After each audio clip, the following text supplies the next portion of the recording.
So my name is Alondra. I'm the Landlord Liaison at the Reno Housing Authority, and I'd like to thank you all for allowing me to give fair, sustainable, quality housing in diverse neighborhoods throughout Reno, Sparks, and Washoe County that offer a stable foundation for low-income families to pursue economic opportunities, become self-sufficient, and improve their quality of life.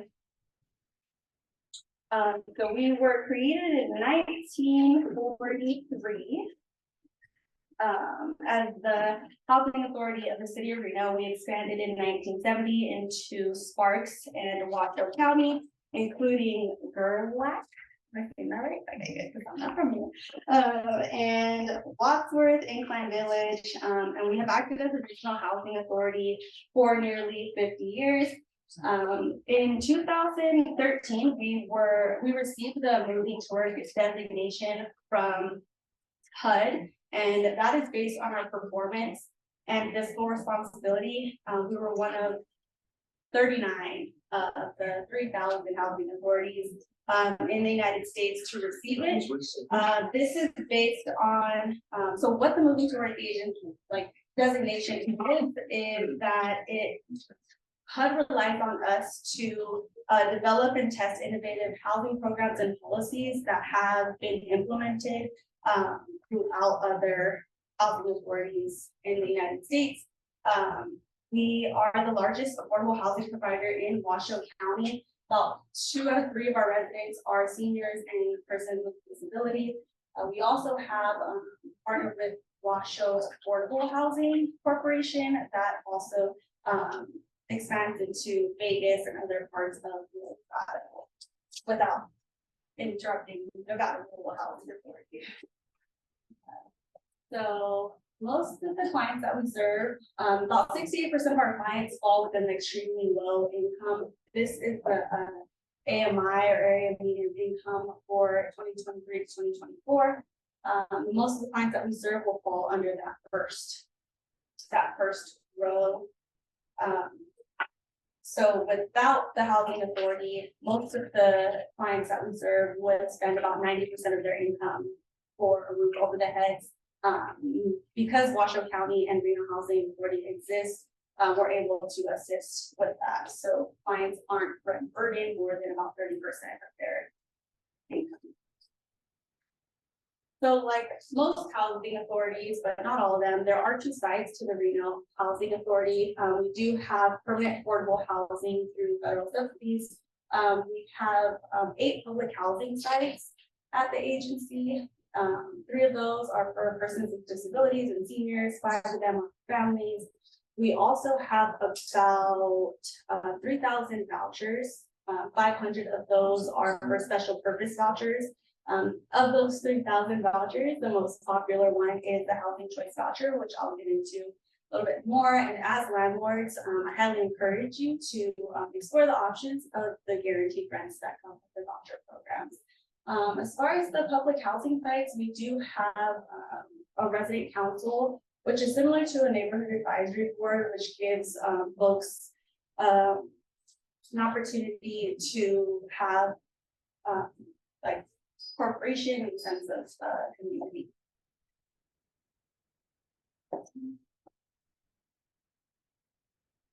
So the rental assistance voucher programs, the most popular one is formerly known as Section 8, the Housing Choice Voucher Program. We have about 500 of those that serve veterans, former foster youth, so folks aging out of foster care. We also have our emergency housing voucher that are for folks that are facing homelessness or are exiting homelessness. We also ensure that the residents don't pay more than 30% of their gross income. Our residents do have access to workforce development programs to learn a path of self-sufficiency or help them through that. In this program, they build resumes, they create escrow accounts, and truly help the residents try to graduate from those programs. So the Housing Choice Voucher Program, the one that I'm an expert on, provides rental assistance to low-income families and individuals renting in the private market. So you are the landlords, and we have the clients that can fill those vacancies. It's formerly known as the Section 8 program. We are federally funded through HUD, which is the U.S. Department of Housing and Urban Development. One thing to note is that HUD is who finances the housing authority, and essentially the green arrows are the flow of money that goes to the landlord. So the housing authority has an agreement with the landlord through the housing assistant payment contract. The landlord and the tenant have an agreement through the lease with you. And the housing authority and the tenant have an agreement through the voucher program. So there's no contract with all three of us, but there are ramifications if, let's say, the tenant violates the lease. They can potentially violate their housing program rules, so potentially can lose their assistance. So we want to make sure that that partnership is strong, and everyone is on the same page. Some of the benefits of participating in the Housing Choice Voucher Program is the rent payment stability and benefits extended outside of the housing assistant payment contract through landlord incentive programs where we can pay additional funds outside or beyond the day of move out in certain circumstances. The landlord incentives programs for special purpose vouchers, so that would be either the VA specifically for emergency housing vouchers, and those are for folks experiencing homelessness or exiting homelessness. We also have the free vacancy listing through affordablehousing.com. Also, nvhousingsearch.org is a great resource for free listing. The regular housing quality standards are inspections that the home does have to meet in order for a house to be assisted. It's a great opportunity to help protect your investment. We'll do biannual inspections of this to ensure that the tenant is taking care of the home. We have direct deposits straight to your bank account for the housing assistance payment on the first of every month. We will also be providing families a stable foundation for at-risk youth, elderly, and also veterans. And of course, you're becoming a help in our community. So these are the responsibilities, or I would say the family obligations. This is the agreement that the housing authority has with the participant, our clients, your residents. They must not damage the unit or the premises. They must not commit any serious violations of the lease. They must not have any interest in the home, meaning they can't rent from a family member. They must not commit fraud, violent, or drug-related crimes. They cannot receive any additional Section 8 subsidy. While in the program, they cannot partake in any illegal drug use or alcohol abuse. They also must apply in writing any changes to their household circumstances, whether that's change of income, the household size, all that is calculated within their voucher amount. They must allow RHA to inspect the home. As mentioned, we do have biannual inspections, and they have to let us in. They must provide at least 30-day notice before moving out of the home. And then if evicted, they must provide copies of their eviction notice to RHA. Everyone living in the home has to be approved by the agency, and then they must have approval by the agency to be out of the home for more than 30 days. This is the family obligations that the clients would have. RHA and landlord responsibilities. So the Reno Housing Authority is required to conduct the recertifications of the household and ensure that the family is following the Section 8 family obligations in the previous slide.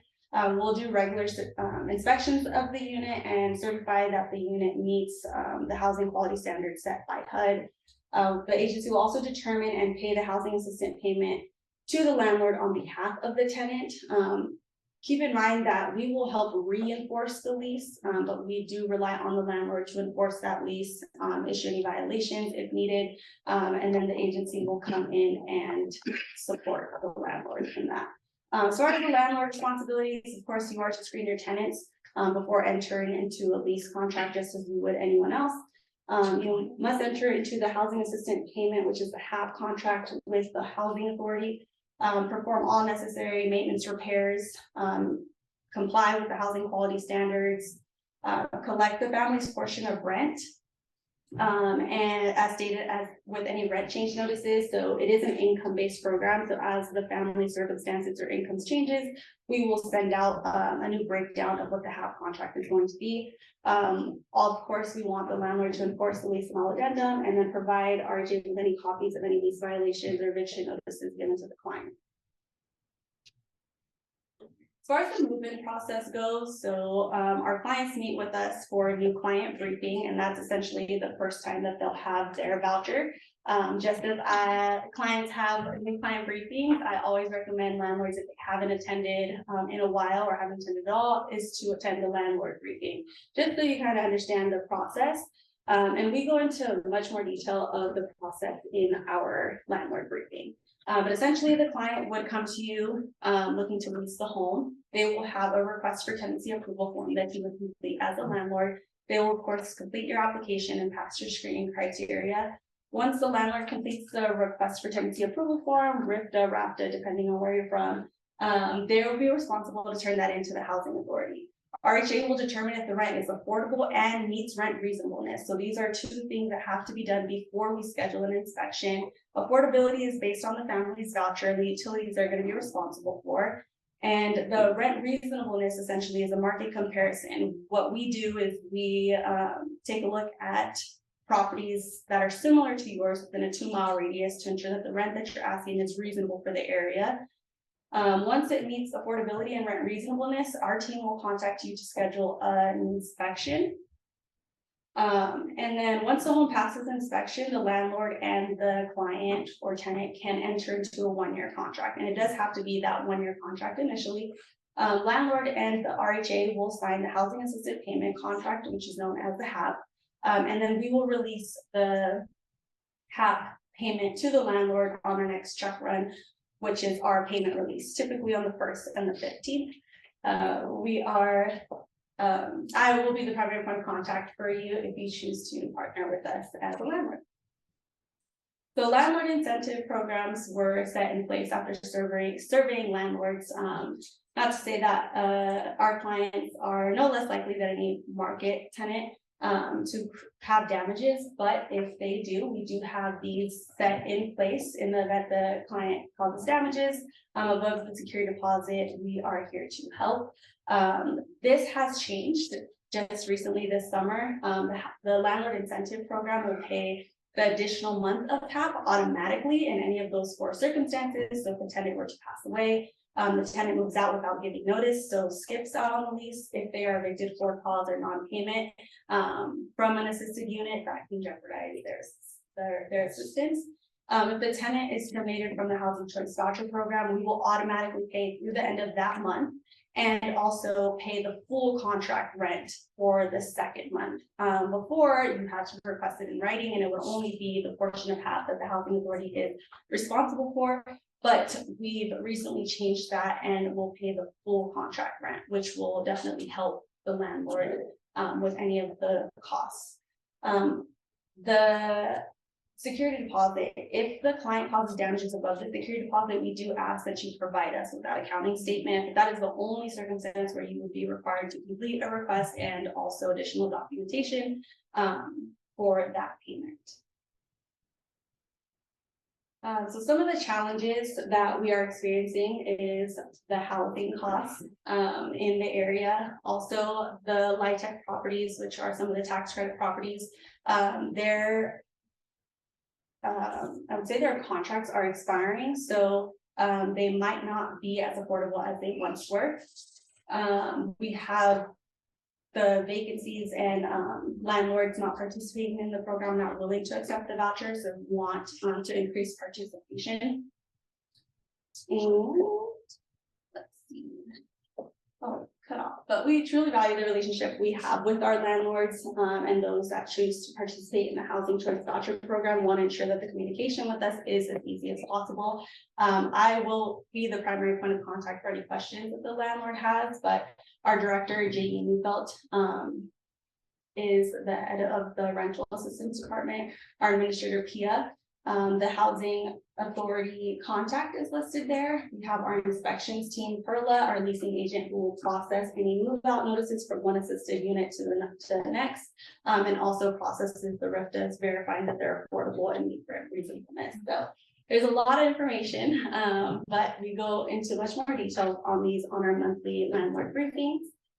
Happy to answer any questions that you might have regarding the voucher programs.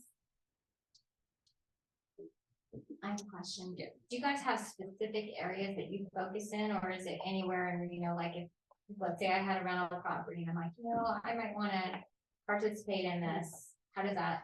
So all we need as a landlord is the W-9 to create your landlord profile, and then that you're willing to accept like a third party payment essentially on behalf of the client. We service, so our jurisdiction at the housing authority is Washoe County, Sparks, and Reno. Anything outside of that would be a different housing authority. So like Nevada Rural. I do want to talk about our payment standards. So we've recently changed our payment standards, and this has been, I would say, step in the right direction for our agency. They adopted 12 zip codes that they determined to be like higher cost zip codes, and we have payment standards specifically for those zip codes, depending on the 1, 2, 3 bedrooms. And if your home does not fall within that zip code, then it will be the basic payment standard. One thing to note is I think 89502 isn't listed on there, right? Okay. And It's under basic. Yeah, it's under basic. And so sometimes that, or 89503 as well. When we look at it at the zip code level, that zip code tend to be probably $100 to $200 less than if we were to lump it with our basic.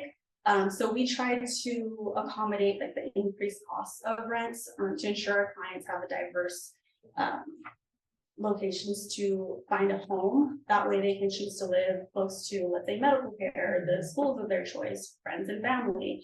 I'm from San Diego, so we said San Diego, that was super cool. So I'm not as familiar with Reno, but I'm learning. And in San Diego, at that housing authority, they adopted the zip code level. So when I found out that Reno had done that as well, I was very excited because it has changed over like a few years. Some of the zip codes in San Diego, for example, La Jolla will be let's say a really nice area, but it now falls within like standard zip code. So right now we pay for the 89521, 89523 zip code. That payment standard is a lot higher than the basic payment standard. So folks their voucher covers more rent percentage in those zip codes than it would, let's say, 89512 zip code. So you can definitely ask for market rents. If the market rent isn't affordable to the family, we will call you to try to negotiate. And the landlord can always increase the rent after a year, depending on the market. And we will also reevaluate our payment standards and utility allowance every year. In fact, our utility allowance is actually changing on 10/1 because of the increase of the energy utility costs. So we are aware of the changes in the market and want to accommodate that. So we're not leaving our clients behind. So that's one great thing that I think the agency is doing. What is an inspection? So let's say I had a property. What does the inspection look like? What are some of the parameters that you guys are looking for? So we want to ensure that the home is like decent, safe, sound. We want to make sure that there's no hazards or trip hazards. There's no like cutting hazards. The home does have to have a kitchen sink, bathroom sink, stove or a place to cook, a refrigerator, bathroom, living room. So a lot of the conversions, like I recently met with folks for the Motel 6 conversions that are by the home, right? And they have reached out to us and we're asking like, how can they make sure that their home meets the standard for us? And the problem with some of these conversions, they're great because we do have folks that like those type of homes. However, there has to be a separate sink for cooking, like for food and like food preparation and bathroom. So one advice that we gave them was to make sure that there's separate sinks. And so their conversion meets the standard for us. So if our clients are interested in living there, then they can totally do so. The problems we've run into in the past is that they don't pass those inspections because of the sink, which can be costly for them or to rehab. So the inspection guideline is also on the website. Oh, nice. Sorry. So I was just gonna ask, do you have a program from people transitioning from the rental assistance program to buying their first time? So- Not at this time. I know that Nevada Rural Housing Authority has a program like a rent to own. But we don't have anything like that currently. So there's a lot of new builds obviously out there, and how many of those are involved in these programs?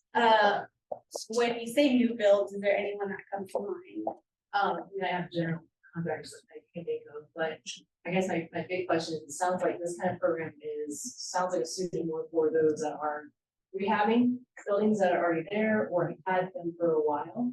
Maybe you can afford to have a lower rent come in versus a lot of those deals that come in, they're brand new apartments in the midtown area and downtown area. I mean, they're charging sort of prices because of the market.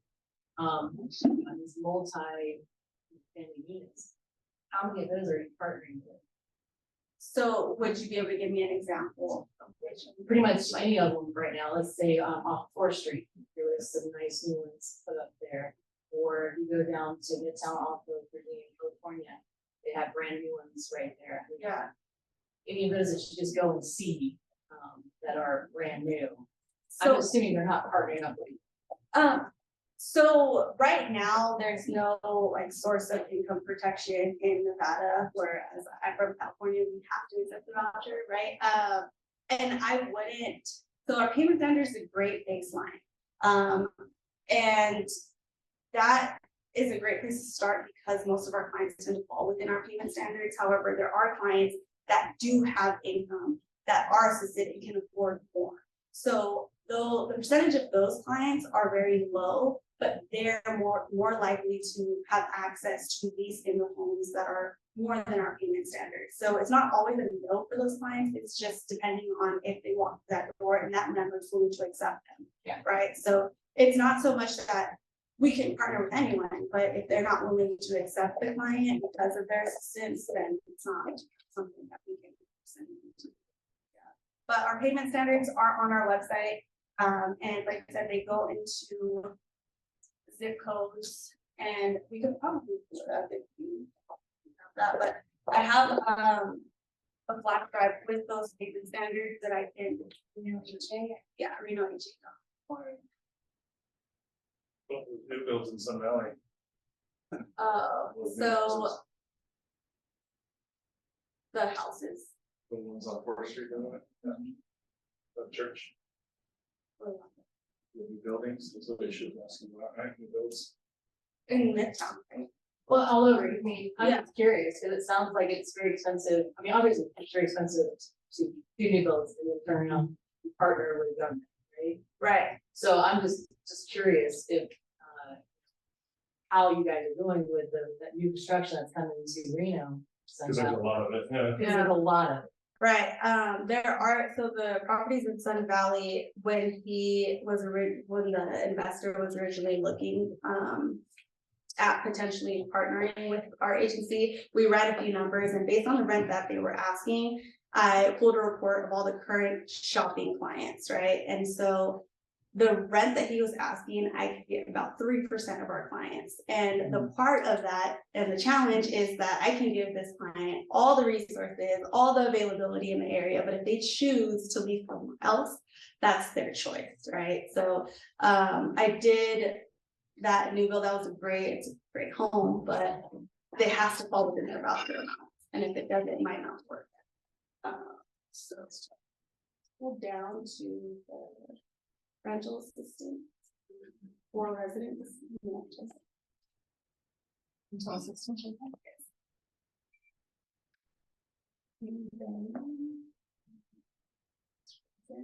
This is our new website. Yeah, I was like, that's a nice.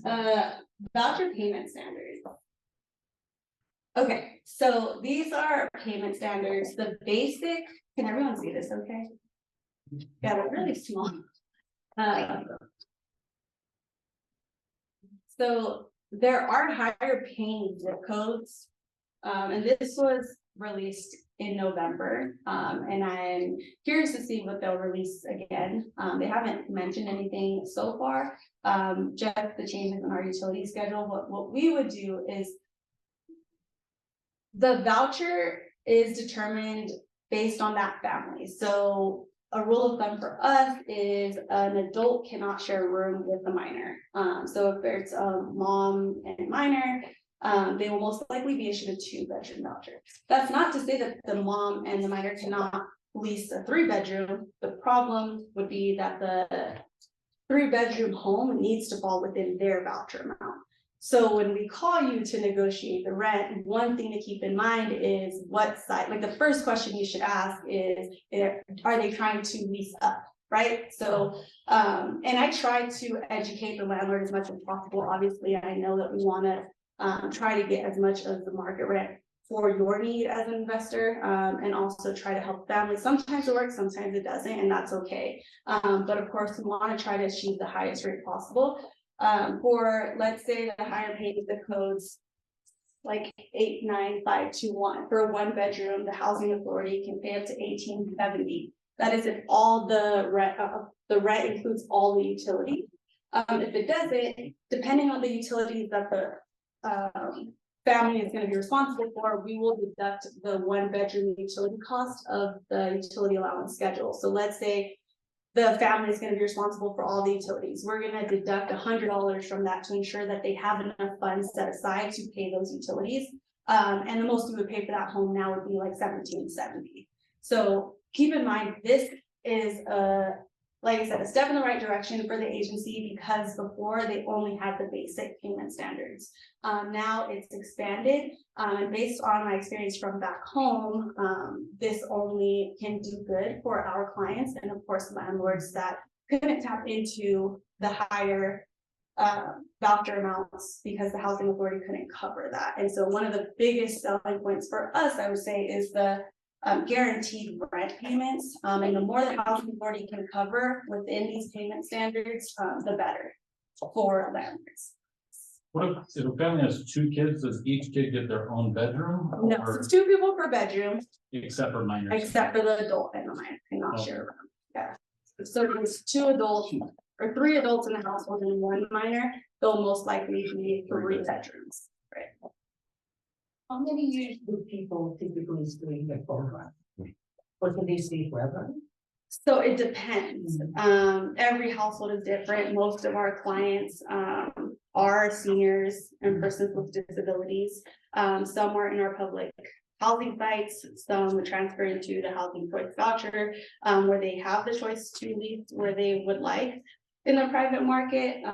But it just depends on every family. Yeah. But yeah. This is a mean question. I'll preface it. I had a friend who said that he rented to like subsidized housing. And when they moved in, there were no problems. When they had one of the inspections, the tenants had like torn like cabinet doors off or broken the blinds, which like caused for him to have to pay to repair the unit, even though it was only occupied by people receiving like the vouchers. Is that like still happening, or is that like a risk? So and the RHA and the tenant withheld rent until those things were being fixed. yeah, so that's the housing quality standard inspections. What I advise the landlord to do, and my position is pretty new. So the landlord liaison position was recent. I came in October 7th. It's gonna be a year since I've been with the agency. And one of the biggest things to help avoid those problems is the communication between the landlord and the agency. Now that there's a primary point of contact, I don't see that happening as much as it might have before.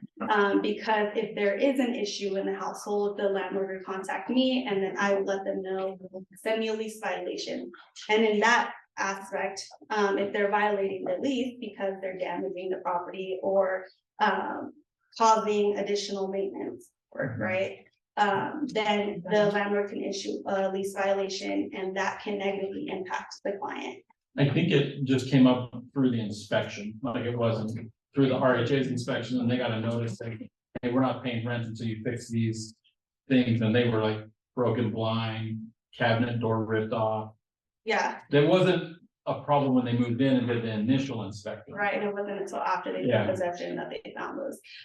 So in that aspect, I've had a similar situation where we were able to fix this through lease violation and enforcing that lease agreement where the client, so in those inspections, they typically list owner responsible or resident responsible. And truly, the landlord has signed an agreement with the housing authority saying that they're gonna have a home that's safe, decent, and meets these standards. So we will hold the landlord responsible for that, but we also ask that the landlord also hold the tenant responsible, right? Because you know the condition that the home was in when they moved in, and then now at this inspection, it's not in that same condition. So how are we enforcing our lease? Like, what are we doing to enforce our lease? So that's one thing that I would say is case by case. But we do have landlord incentives in place, and we can only tap into those once the possession is returned to the landlord. But great question, yes. How many families or individuals do you have searching for a voucher? So that's a great question. When I pulled that report for the investors in the Sun Valley property, it was in about May, like right before summer, and we had about 400 clients actively shopping. I haven't done a report since, so yeah. I'm sorry, so if you have that many that are shopping, right? It's their choice. It's their choice, okay, so it's just finding an attractive, It depends on their Houses. need. Yeah. that is partner, okay? Yeah, it's, yeah. So do you have I mean, are you having trouble finding landlords, or is it just having trouble having the renters agree to the landlords that you have in the program? Or it could be that they need to meet their screening criteria, right? Some of our some of our clients do or may have, maybe not have a good income, right? It's an income-based program, they're on income, low income status. Also, they might have a history of evictions, they might not have a rental history at all. There's many different barriers that they might experience, which will then disqualify them for certain homes. Which is understandable, but there's 400 that are looking at, right? Yeah, that was about in May or so, but their vouchers could differ, right? 1, 2 bedrooms, 3 bedrooms, 4 bedrooms. And depending on the availability in the market, it's up to them to put in the work to find a home. So they're having to put in the work to find a home, and then they come to you and say, hey, we found someone that's qualified in this program, or you give them a list of qualified landlords. So they have to find the home, and then if the landlord currently doesn't participate in the program, then I would, yeah, and if they want to, then we would, but if not, then they would have to continue their search. Right? Yeah. So if you have a landlord who says, yeah, I'll go ahead and sign up for this, and then a year from then, he decides he doesn't like what's going on, you know, with the tenant and stuff, does he have the option to? Yeah, so you will have to enter into a 1-year lease contract. The only exception to that is the emergency housing voucher. So with the emergency housing voucher, that's a special purpose voucher. There is a $1,000 sign-on bonus for the landlord. Landlords can apply that to the security deposit, apply that to the rent, or just apply it to any repairs that they might have done, right, to get the home ready. The client can sign for an emergency housing voucher, can sign a 6-month lease and test it out, 3-month lease. It's not something that we want ideally because we want to have someone housed.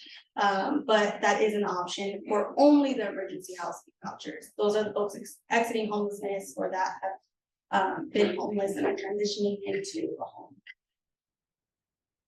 That's an exception. But no, you don't have to commit forever. It could just be 1 year. Essentially, that was the timeline. And then after that, you can give the client a non-renewal notice and then they have to move on. Landlord doesn't have to participate in the program ever. Yeah, no obligations. The non-renewal notice, isn't it longer? You have a RHA tenant? Or is it 30 days? 60 days, 30 days. Which one? Well, we ask 30 days, Okay. depending on what you guys, Okay. what your workflow is. But if they are disabled or senior, they get 60, or they get 30, then they can extend 60.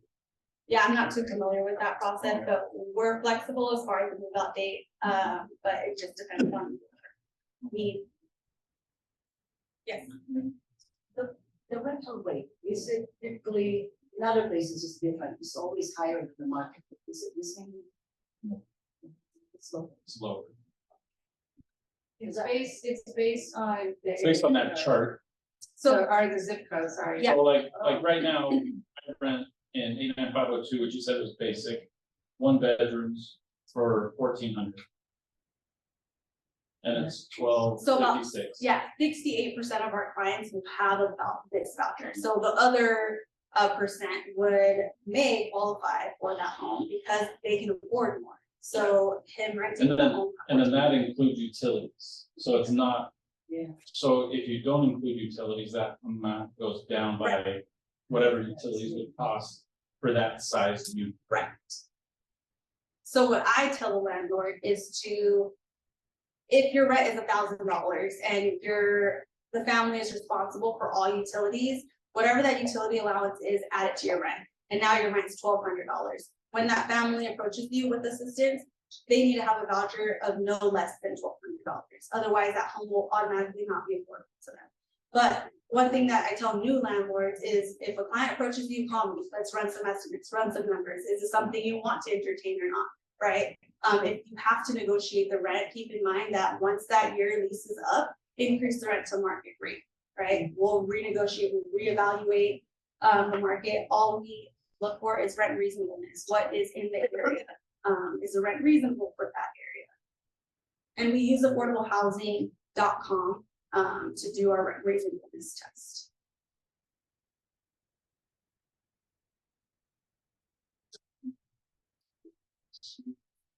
It's a lot of information, but it's a great resource. Just know we're here, and if ever you want to learn more about the program, my extension and contact are on that document.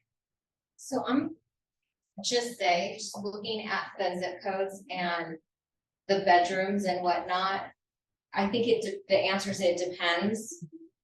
If it's gonna be market rent, below market rent, or above. Because on some of these I'm seeing it's above.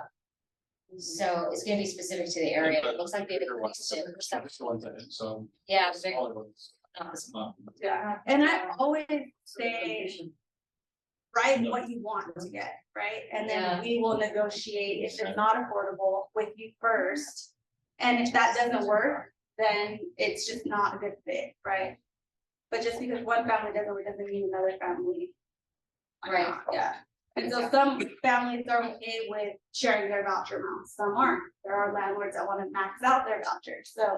I mean, it gives them flexibility if you want to do an increase where the agency will absorb that increase instead of it affecting the client, so.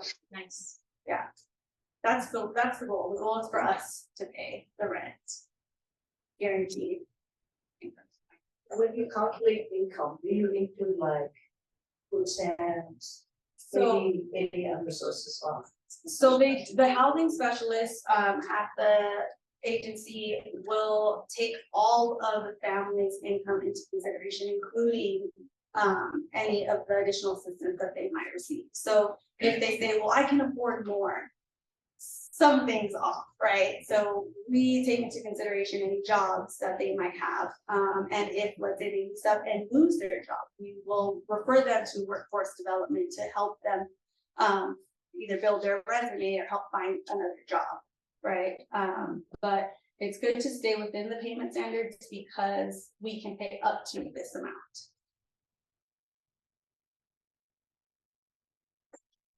Awesome. Any other questions, you guys? Thank you.